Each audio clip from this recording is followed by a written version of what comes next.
என்னை நேசிக்கும் அன்பு உள்ளங்களுக்கு இனிய வணக்கங்களுடன் நான் உங்கள் தினேஷ்.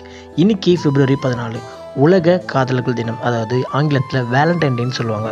இந்த தினம் ஏன் கொண்டாடப்படுது, எதுக்காக கொண்டாடப்படுது, இந்த தினத்தோட சிறப்பு என்ன வீடியோ நம்ம பார்க்க போகிறோம். இப்போ இந்த வேலண்டைன் அப்படின்ற சொல் பார்த்தீங்க அப்படின்னா சர்ச் பாதிரியார்களுக்கு கொடுக்கக்கூடிய ஒரு மரியாதைக்குரிய சொல்லதான் வேலண்டைன் வார்த்தை பயன்படுத்தப்பட்டிருக்கு. ரோமன் நாட்டில் பார்த்தீங்க அப்படின்னா வேலண்டைன் பார்த்தீங்கன்னா சர்ச் பாதிரியாக இருக்கக்கூடிய ஒரு நபரை குறிக்கக்கூடிய பேர் தாங்க அது. சரி, ரோமன் நாட்டுக்கும் இந்த வேலண்டைனுக்கும் என்ன சம்பந்தம்? சரி, வாங்க அடுத்து பார்க்கலாம். ரோமானிய நாட்டை ஆண்ட பேரரசு 2ஆம் கில்டியஸ் பார்த்தீங்க அப்படின்னா அந்த நாட்டில் ஒரு சட்டம் கொண்டு வராங்க. அது என்னன்னு பார்த்தீங்கன்னா, அந்த நாட்டில் இருக்க எந்த ஆண்களும் வந்து திருமணம் செய்யக்கூடாது, காதலிக்கக்கூடாது சட்டம் கொண்டு வரும். அதுக்கான காரணம் பார்த்தீங்கன்னா, திருமணமான ஆண்களும் காதலிக்கக்கூடிய ஆண்களும் வந்து போரில் வந்து தைரியமாக வீரமாக இருக்க மாட்டாங்க அப்படின்னு சொல்லிட்டு அவர் அந்த நோக்கத்தில் பார்த்தீங்கன்னா யாரும் கல்யாணம் பண்ணக்கூடாது சொல்லிட்டு சட்டத்தை கொண்டு வராரு. இதை எதிர்த்த வேலண்டைன் பார்த்தீங்கன்னா மறைமுகமாக நிறைய பேருக்கு வந்து திருமணம் செஞ்சுக்கிறாரு. இந்த விஷயம் ராஜாக்கு தெரிய வர ராஜா என்ன பண்ணாரு, வேலண்டைனை கொண்டு வந்து சிறையில் அடைக்கிறாருங்க. சிறையில் அடைச்சி அவரை ரொம்பவே சித்திரவதை பண்ணுறாரு. சித்திரவதை பண்ண ஒரு சூழ்நிலை பார்த்தீங்கன்னா, அங்கே இருக்கக்கூடிய இந்த சிறைச்சாலையில் இருக்கக்கூடிய ஒரு சிறைக்காவலருடைய பெண்ணை வந்து வேலண்டைன் விரும்புகிறாருங்க. அவர் விரும்புகிற விஷயம் ராஜாக்கு தெரிஞ்சு போக வேலண்டைன் மேலே கடும் கோவம் அடைஞ்ச ராஜா அவரை சித்திரவதை பண்ணி கழுத்தை வெட்டி கொல்லப்படுறாருங்க.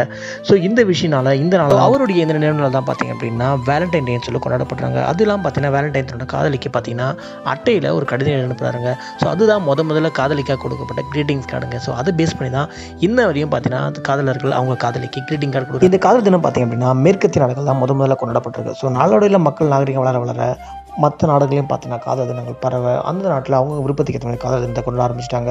சரி, அதிகப்படியாக காதல் தினங்கள் கொண்டாட மெயின் காரணம் பார்த்தீங்கன்னா தனக்கு பிடிச்ச ஆணையோ தனக்கு பிடிச்ச பெண்ணையோ ப்ரப்போஸ் பண்ணுற டேவா இந்த காதல் தினத்தை வந்து கொண்டாடுறாங்க. மெயினாக பார்த்தீங்க அப்படின்னா அவங்களுக்கு பிடிச்ச சாக்லேட்ஸ், கிரீட்டிங் கார்ட்ஸ்லாம் கொடுத்து தன்னோட அன்பையும் தன்னோட காதலை வெளிப்படுத்த தினமாக தான் இந்த காதல் தினம் இன்றளவும் கொண்டாடப்பட்டு வருதுங்க.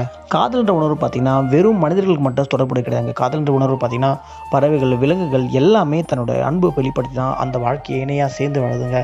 அதோட வெளிப்பாடு தான் பார்த்தீங்கன்னா காதல் பொதுவாக பார்த்தீங்கன்னா ஸ்கூல் காலத்துலேயோ இல்லை காலேஜ் காலத்துலேயோ தான் வரணும் அப்படின்ற சட்டம் இல்லைங்க. அப்படி வந்தாலும் அதை நீங்கள் ஓரம் வச்சுட்டு படிக்கிற வேலையை பாருங்கள். என்னடா திடீர்னு அட்வைஸ் பண்ண பாருங்கள், அட்வைஸாக இல்லைங்க. காதல்ன்ற விஷயம் கண்டிப்பாக உங்கள் லைஃப்பில் வரும், அது வராமல் இருக்காது. ஆனால் படிக்கிற காலத்தை படிக்கிற வயசையும் நீங்கள் வந்து படிப்புக்காக செலவிடாமல் நீங்கள் வேறு விஷயத்தை செலவிட்டீங்க அப்படின்னா அந்த நாட்கள் உங்களால் திருப்பி வாங்கவே முடியாதுங்க. இது என்னோட சின்ன அட்வைஸ். அதுக்காக நான் காதலே பண்ண வேணாம் சொல்லுங்க. காதல் பண்ணலாம், தப்பு இல்லை. பட் படிப்பு தான் மோர் இம்பார்ட்டன்ட், அதில் கவனம் செலுத்துங்க. காதல் தினம் பார்த்தீங்க அப்படின்னா February 14 தான் கொண்டாட சொல்லிட்டு எந்த சட்டமும் இல்லைங்க. நீங்கள் உங்கள் மனைவியை சந்திச்ச தினமாக இருக்கலாம், இல்லை நீங்கள் உங்கள் கணவரை சந்திச்ச தினமாக இருக்கலாம், இல்லை நீங்கள் முதல்ல உங்கள் காதலை சொன்ன தினமாக இருக்கலாம். அந்த தினத்தை நாகரிகத்தோடு நீங்கள் கொண்டாடிங்கன்னா ரொம்பவே சந்தோஷம். அதே சமயம் நீங்கள் அந்த காதலருக்கும் அந்த காதலுக்கும் பார்த்தீங்கன்னா கொடுக்கக்கூடிய மிகப்பெரிய நன்றியாக இருக்குது இந்த விஷயம்.